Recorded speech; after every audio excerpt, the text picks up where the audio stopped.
like him. Do you guys know who he is? Jack. Oh, look at you. Boy, that is an agency, right? I can't tell.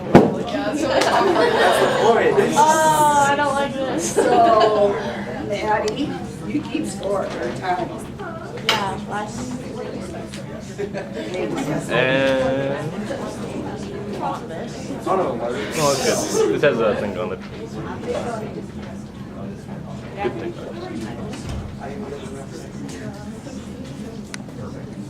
Anytime you're ready. Oh, okay.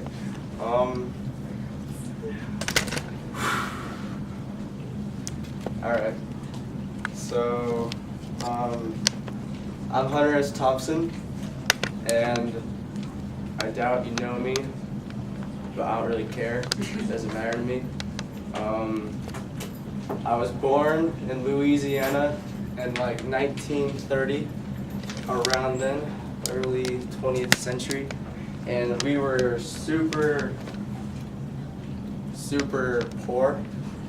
Like, we lived in this town where the two classes were just divided between the extremely affluent and the really, really poor, and I was on the poor side of the tracks. So, and I hated that just because I was always concerned about image and confidence and all that. So, I made rich friends just to fit in with people, and we did everything. We went everywhere. We'd go to all the parties, get all the girls, drink all the drinks, and we were smart too. We joined this thing called the Athenaeum Literary Society, and like our parents and our grandparents, well, not our parents, our dads and our fathers and grandfathers, because it was an all-male society, they had all been in it, and it was a literature club, so we read books, but it was just as much as a drinking club as a book club. We would go to this hill in this park, and we would just get wasted and read books. It was pretty fun, and yeah, so then I started doing that. But the more that I did this, like the more I started drinking and smoking and doing this kind of stuff, the more trouble we got into. So I got arrested a lot, and my friends would always get out of it because they were super rich and they would just buy off the judge. Like the judge was their dad. So I'd always end up being the one that took the fall. So we were doing some serious stuff, and we were up at this like makeout point, and I mugged someone while he was making out with his girlfriend, and I just stole all his money and stole his car, and I got arrested for it a few days later because I was bragging about it.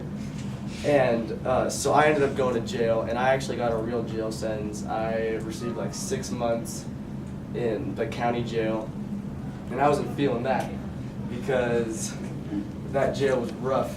The only thing that got me through was writing letters to my mom and telling her about how much I loved her.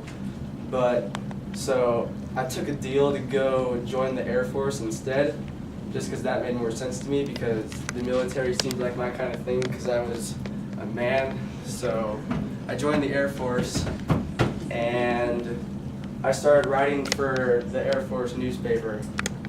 And I turned the little column they had into a satirical column, and I got fired because I made fun of the officers, and they didn't like that because it's the military, so it's military.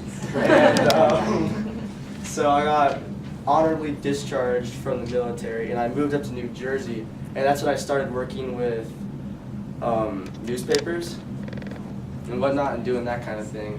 And I actually got fired for insubordination because I was always just doing my own thing. I didn't care what they told me. I just wanted, because I always thought that I was the one who was right.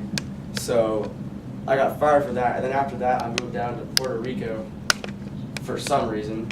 And I started writing more. And I actually worked on 2 novels. And I wrote 2 novels when I was there, The Rum Diaries and Prince Jellyfish. And after that, I was done with that. So I moved back up to the United States, and I hitchhiked across the country. And while I was doing that, I met my wife Sandy, and we got married. And this was when my writing career started to take off. I was hired by the Rolling Stone to write, or no, not by the Rolling Stone, by Newsweek Inquirer or something like that to write about the Hells Angels motorcycle gang. And I went and rode motorcycles with them, and I witnessed some pretty brutal stuff, like lots of like assaults and like even like sexual assaults and stuff like that. And they beat me up one time because I tried to stop this guy from beating his wife. But so then after that book was published, that was when I gained national like recognition, and everyone started to know who I was. And this is when the 70s came around, and this was when I really made my break because I wrote Fear and Loathing in Las Vegas, and that was when the Rolling Stone hired me to write an article about a motorcycle race in Las Vegas, and they gave me $300 to spend on the hotel and whatnot and all that kind of stuff. But instead, me and my buddy Oscar Acosta, we just spent it all on drugs. And this was like the 70s, you know, so like it was a lot of drugs, like $300. And for 2 weeks, we made 2 trips out of it because we went back up to Elko to restock halfway through it. But we made 2 trips out of it, and I don't remember any of it. But and then afterwards, I took my tape recordings and notes that I had, I turned it into this 1,000-word essay that I put in the Rolling Stone, and that's when I just blew up. Everyone knew who I was because I was just this super, nobody expected it. Like it was this magazine that was super formal and everything was factual and stuff, and it was just this completely fictional account with these crazy drawings, and like it was just all about the counterculture and dope and everything, and I became so popular and I just broke my secret. I'm so bummed,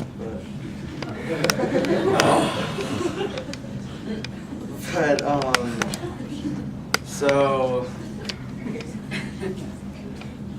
okay, so I became super famous, and this is when my alcoholism and my drug addictions got super bad. I was doing cocaine all the time. I was smoking like 500 cigarettes a day. I was drinking a ton. And they made the Fear and Loathing in Las Vegas movie in 1999 with Johnny Depp. And we spent so much time working on it together. We became really good friends. And the movie was a huge success. It is one of my favorite movies. But it brought the book to a completely new generation of people. So that was pretty cool because now I had readers that are your age reading it because they had seen the movie and they wanted to read the book.